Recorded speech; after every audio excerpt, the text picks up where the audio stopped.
کسی نے جا کر صادق آل محمد امام جعفر صادق علیہ السلام سے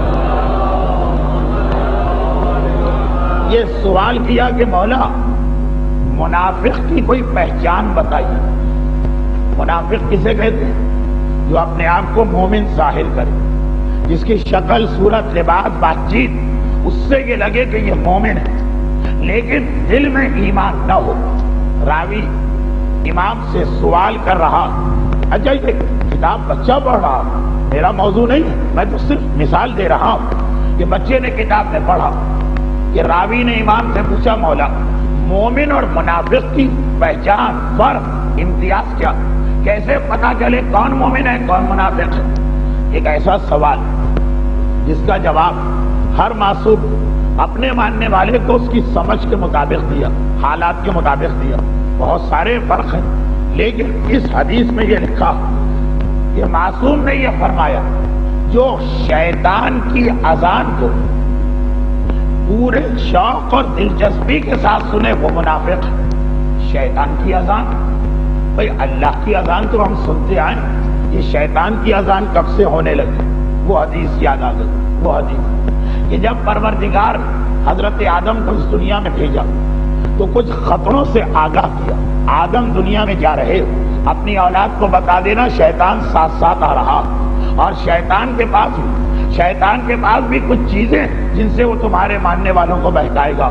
سنو ایک اذان میری ہے جو لوگوں کو نماز کے لیے بلائے گی، ایک اذان شیطان کی ہے جس کا نام ہے خینا، جس کا نام ہے گانا، جس کا نام ہے یہی سنگنگ اور سانگ. یہ ہے شیطان کی اذان. بس حضرت آدم کی حدیث، معصوم کا جملہ کہ منافق کی پہچان یہ کہ وہ گانے کو بڑے شوق سے سنا کرتا ہے، بلکہ اگلا جملہ تو حدیث کے اندر انتہائی اہم.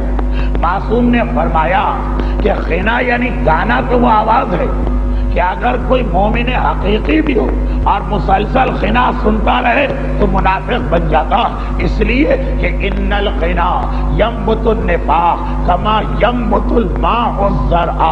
یہ امام معصوم کا فرمان. اور کون سا امام جس کا لقب ہی صادق ہے، دشمنوں نے جس کی سچائی پہ کبھی شک نہ کیا تو ماننے والا کیسے شک کر سکتا ہے؟ وہ امام کہہ رہا کہ گانا یا خنا یہ تو وہ چیز ہے کہ اگر مسلسل اس کو سنا جائے تو گانا دلوں میں نفاق کو پیدا کرتا ہے، اور اس طرح سے پیدا کرتا ہے جیسے بارش ہوتی رہے، پانی پڑتا رہے تو زمین میں سے گھاس اگاتی ہے، زمین میں سے فصلیں پیدا ہونے لگتی ہیں. جس طرح پانی بظاہر بنجر زمین، بارش ہوتی رہی، پودے نے سر ابھارا، گھاس نظر آنے لگی، اسی طرح اگر انسان کے کان میں خنا کی آواز پہنچتی رہے، اگر منافق نہیں بھی ہے تو خنا کا کام ہے دل میں نفاق پیدا کرنا. خنا کی خاصیت یہ ہے مومن کو منافق بنا دینا. اب جو اس نے یہ سنا، اور سنا کیا کتاب میں خود پڑھا، امام معصوم کے حوالے سے پڑھا، گناہان کبیرہ شہید دست غیب شیرازی کی مشہور کتاب، اس میں بھی جا کے اس حدیث کا حوالہ ڈھونڈ لیجیے. اب وہ گھر میں آیا پریشان. اب بچہ تو بھائی نہ سمجھ تو بھائی، اسے پتا ہی نہیں کہ باپ اور ماں سے کیا کہا جاتا اور کیا نہیں کہا جاتا. اب گھر میں جو آیا تو باپ نے ایک مرتبہ بلایا، بیٹا ذرا جلدی آ، بہت ضروری کام. کب سے میں تجھے ڈھونڈ رہا تھا، کہاں بیٹھا؟ کیا ضروری کام؟ کہ بھائی آج شب جمعہ، چھٹی کی رات ہے، آج کی رات گزارنا، جلدی سے ویڈیو سینٹر پہ چلے جا اور جو سب سے زیادہ تازہ ترین اور لیٹسٹ ریلیز فلم ہے اس کو لے کے آ جا.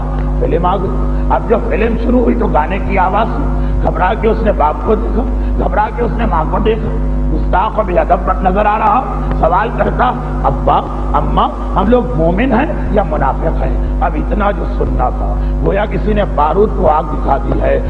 غیظ و غضب کے عالم میں باپ پیچھے مڑا. کیا کہہ رہا؟ کیسی گستاخ ہے؟ ارے ہم نسلوں سے مومن ہیں، ہم پشتوں سے مومن ہیں، یہ تجھے کس نے سکھایا؟ کہا کہ مجھے امام نے سکھایا. امام کی حدیث میں پڑھ کے آ رہا. میرا آقا اور مولا کہہ رہا کہ گانا سننے والا منافق بن جاتا. اور آج کی رات یہ شب جمعہ ہے. اب بتائیے 1000 میں سے کتنے باپ ہوں گے سر جھکا کے کہیں گے بیٹا تو نے صحیح کہا، اور کتنے باپ ہوں گے جو اس بچے کی اس طرح سے ٹھکائی کریں گے کہ آئندہ یہ کبھی حدیث کی کوئی کتاب نہ پڑھنے پائے.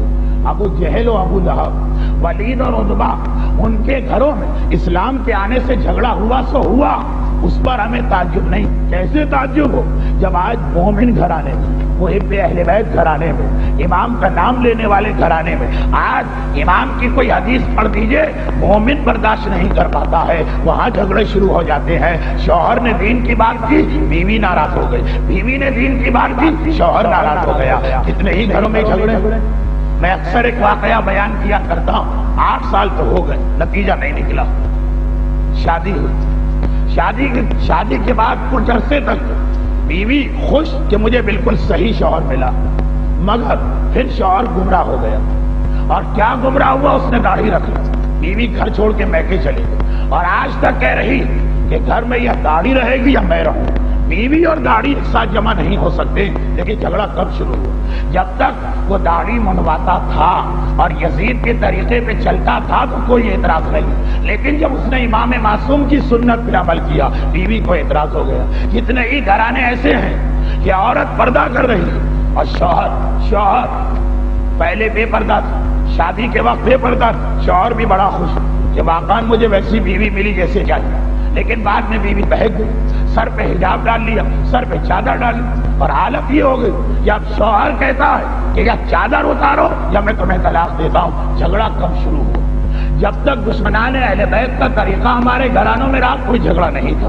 شوہر بیوی سے راضی، بیوی شوہر سے راضی، باپ اولاد سے راضی، اولاد باپ سے راضی۔ لیکن جہاں واقعاً صحیح اسلام آ گیا، جہاں پہ واقعاً دین کی پابندی شروع ہوئی، وہاں پہ جھگڑا ہو گیا۔ یہی بات اور ذرا بڑے پیمانے پہ دیکھ لیجیے، جب تک دشمن اسلام حکومت کر رہا ہے ایران میں، شاہ ایران سے کسی کو اعتراض نہیں، سب راضی، سب خوش ہیں، کسی کو اختلاف نہیں۔ اور جہاں پہ صحیح اسلامی انقلاب آ گیا، اب دنیا ایران کی دشمن نظر آ رہی ہے، تو چاہے ہمارے گھروں کا مسئلہ ہو اور چاہے ساری دنیا کا مسئلہ ہو، بات یہی ہے کہ اسلام کے بنیادی اصول ان پر مصالحت ممکن نہیں ہے۔ اور دنیا یہ سمجھتی ہے کہ اسلام سلامتی کا مذہب ہے، تو اس کا مطلب کیا ہوا؟